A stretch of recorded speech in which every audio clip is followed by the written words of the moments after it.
Assalamualaikum warahmatullahi wabarakatuh. Perkenalkan, nama saya Anggi Meranti, saya dari kelas 5A Pendidikan Geografi.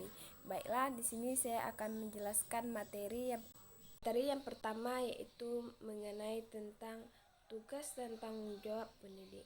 Yang pertama yaitu tugas dan tanggung jawab pendidik. Tugas merupakan suatu kondisi wajib menanggung segala sesuatu sebagai akibat dari keputusan yang diambil atau tindakan yang dilakukan. Apabila terjadi sesuatu dapat dipersalahkan. Tugas dan tanggung jawab seorang guru sebagai pendidik adalah mendidik sekaligus mengajar, yaitu membantu peserta didik untuk mencapai kedewasaan. Dalam proses pembelajaran, tugas utama seorang guru selain mengajar yaitu sebagai pemimpin.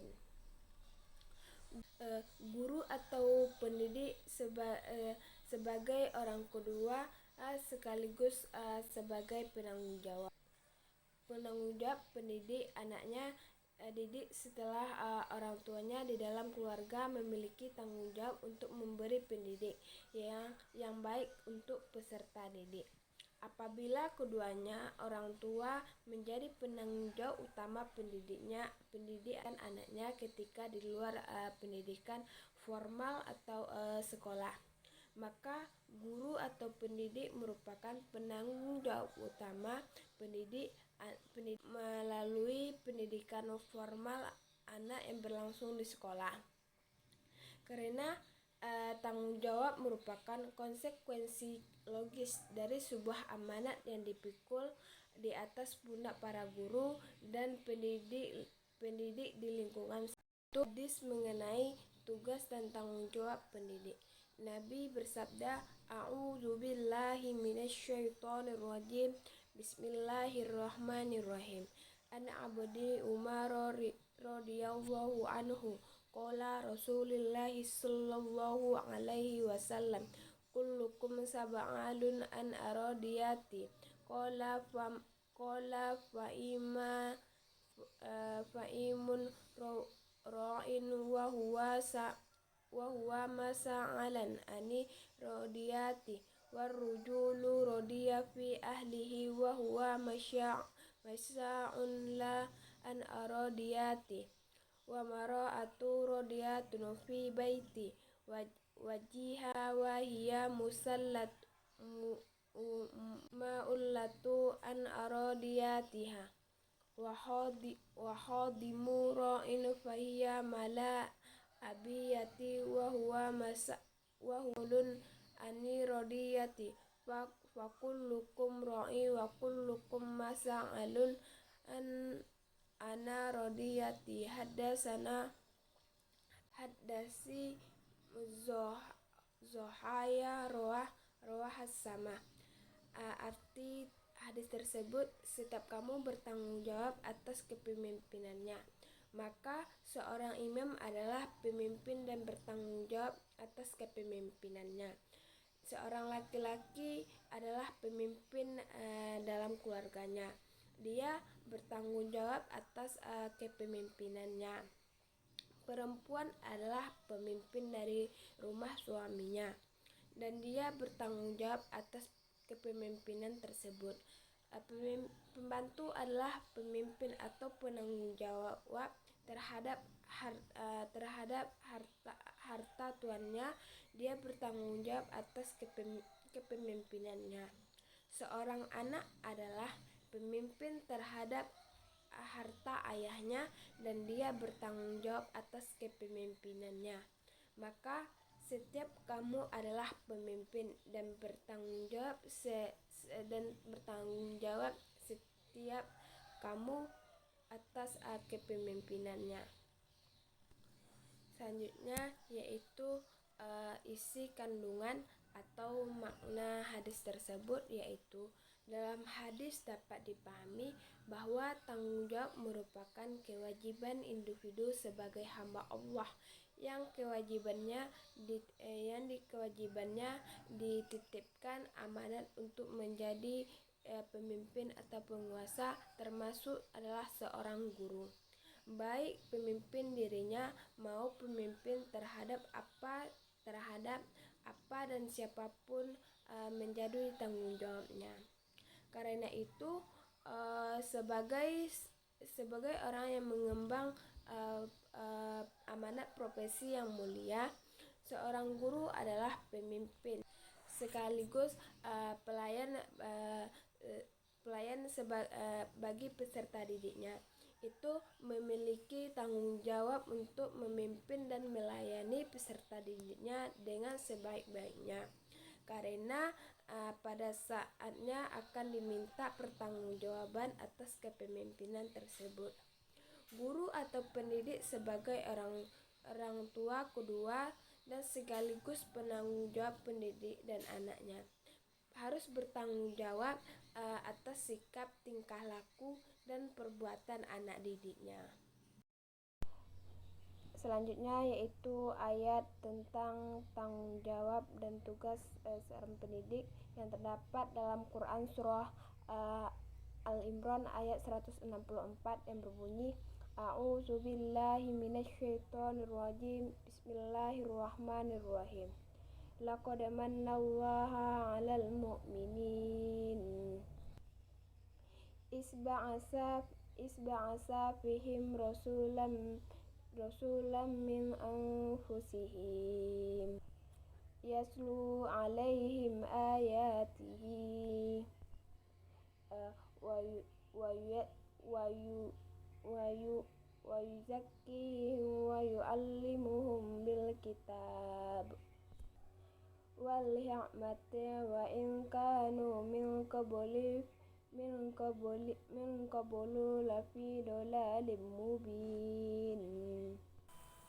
Yang artinya, sesungguhnya Allah telah memberi karunia kepada orang yang beriman ketika Allah mengutuskan seorang Rasulullah Muhammad SAW di tengah-tengah mereka dari kalangan mereka sendiri, yang membacakan kepada mereka ayat-ayatnya, mensucikan jiwa mereka, dan mengajar kepada mereka kitab Al-Quran dan hikmah atau sunnah, meskipun sebelumnya mereka benar-benar dalam kesesatan yang nyata. Kandungan yang terdapat dalam Quran surah Al-Imran ayat 164, yaitu di dalam ayat ini Allah memerintahkan semua umat Rasulullah SAW bahwa diutusnya seorang nabi dari kalangan mereka kepada mereka adalah satu karunia yang sangat besar dan tidak pernah tertandingi oleh kenikmatan apapun. Rasulullah yang diutus kepada manusia itu mempunyai beberapa tugas. Di antaranya, yang pertama adalah membaca ayat-ayat Allah, yang kedua yaitu mensucikan dari berbagai dosa dengan mengajak mereka untuk selalu bertaubat dan berhenti melakukan maksiat. Yang ketiga yaitu mengajar Al-Quran dan hadis. Dengan adanya Rasulullah, manusia yang dahulunya tersesat, memiliki faham yang salah, melakukan perbuatan asusila, mereka lantas mendapatkan pencerahan dan petunjuk kebenaran. Mereka mendapatkan cahaya hidayah di mana sebelumnya mereka ada kegelapan yang nyata. Mereka lantas tahu mana yang benar dan mana yang salah, mana yang hak, mana yang batil. Karena ajaran Islam yang dibawa oleh Rasulullah SAW telah mampu mengubah kebiasaan buruk mereka dan mampu mempertegaskan mereka dari segala kejahiliyahan. Materi selanjutnya yaitu tentang kewajiban belajar dan mengajar. Manusia dapat dikatakan sebagai makhluk belajar karena belajar telah dimulai bahkan sebelum terbentuknya sebagai manusia. Secara sederhana, belajar berusaha untuk mengetahui sesuatu, berusaha memperoleh ilmu pengetahuan atau kepandaian dan keterampilan. Belajar adalah sesuatu yang menarik Karena sebagai makhluk individual dan makhluk sosial, manusia selalu berusaha untuk mengetahui sesuatu yang berada dalam lingkungan dan untuk menunjukkan eksistensinya kemanusiaan. Sedangkan mengajar adalah memberi serta menjelaskan kepada orang tentang suatu ilmu atau memberi pelajaran. Dari definisi tersebut, bahwa kegiatan belajar mengajar merupakan suatu aktivitas yang dikerjakan dalam rangka memperoleh kegiatan belajar yang mengajar. Materi selanjutnya yaitu kewajiban belajar dan mengajar. Kewajiban belajar merupakan suatu aktivitas yang dikerjakan dalam rangka untuk memperoleh ilmu pengetahuan. Sedangkan dalam proses itu sendiri ada si pelajar yang menerima ilmu, ada seorang guru memberi pelajaran.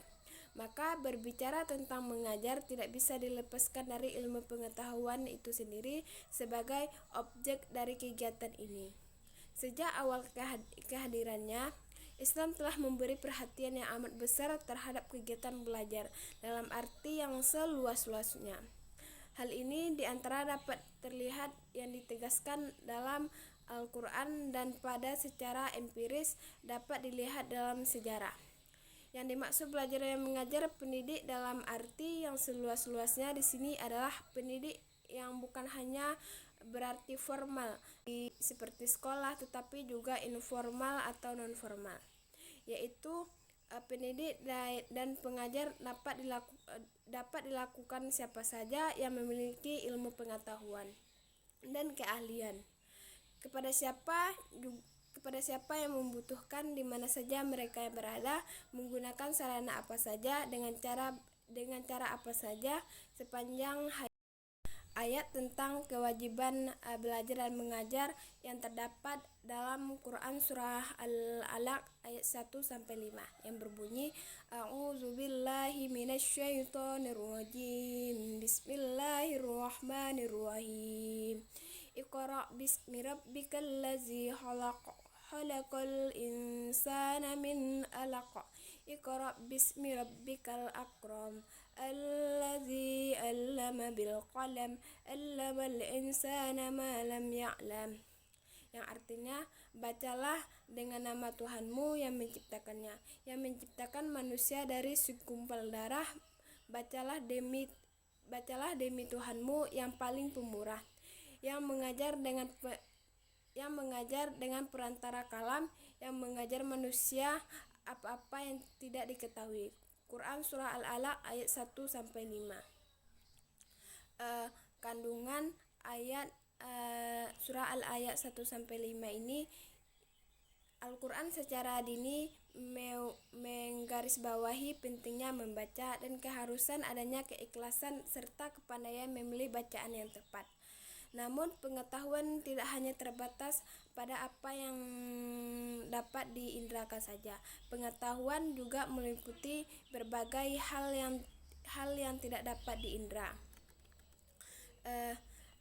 Pandangan Quraisy Sabib, kata Iqra terambil dari kata akar yang berarti penghimpunan.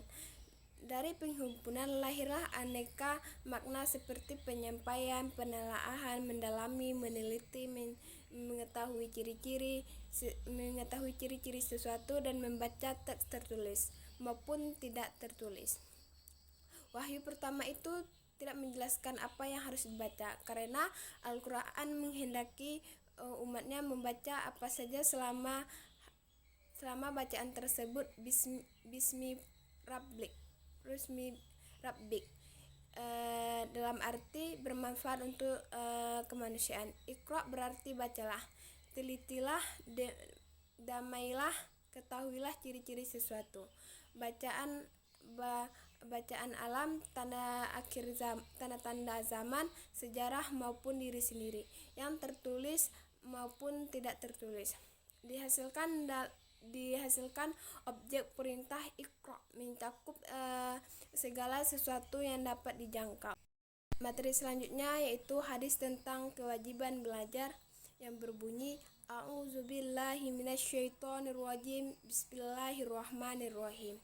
Haddatsana Haddatsana Ahmad bin Bashir bin Habib al-Bayroti.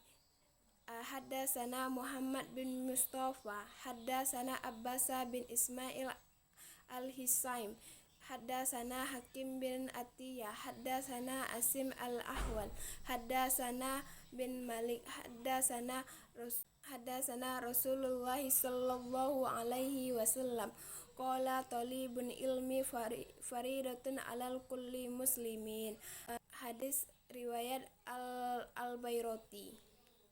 Terjemahan hadis tersebut yaitu, berkata Rabi bin Habib yang meriwayatkan hadis dari Abu Ubaidiyah dari bin Zaid dan Anas bin Malik bahwa ia berkata, Nabi Shallallahu Alaihi Wasallam bersabda, tuntutlah ilmu walaupun ke negeri Cina. Hadis riwayat. Kandungan hadis tersebut yang pertama yaitu ilmu yang termasuk fardu ain atau kewajiban individual untuk dipelajari, artinya kewajiban dipelajari setiap muslim, yakni yang menyangkut hubungan manusia dengan Allah, yang terdiri dari konsepsi, ide atau hukuman Islam, syariah, sirah Nabi Shallallahu Alaihi Wasallam, Quran dan tafsir, tahfiz Al-Quran, hadis dan fikih atau ushul fikih dan lain-lain sebagainya. Dan juga ilmu dikategorikan fardu ain, kewajiban kolektif untuk mempelajari, biasanya ilmu-ilmu yang menyangkut hubungan manusia dengan manusia dan lingkungannya, menyangkut sains, teknologi, serta ilmu terapan keterampilan seperti biologi, fisika, kedokteran, pertanian, teknik dan